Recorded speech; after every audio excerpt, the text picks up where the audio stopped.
বুধবার Tripura cricket association আয়োজিত সমীকরণ চক্রবর্তী টি-20 ক্রিকেট খেলার ফাইনাল ম্যাচ অনুষ্ঠিত হয় আগরতলা এমবিবি স্টেডিয়ামে।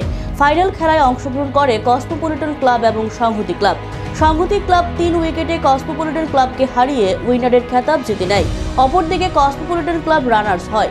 সমীকরণ চক্রবর্তী টি-20 ক্রিকেট বোর্ডের এক কর্মকর্তা জানান, এই খেলায় মোট 14টি ক্লাব অংশগ্রহণ করেছিল। উনি বলেন, প্রত্যেকটি জায়গায় এই ধরনের খেলা হওয়া দরকার। পরিশেষে তিনি উপস্থিত সবাইকে ধন্যবাদ জ্ঞাপন করেন।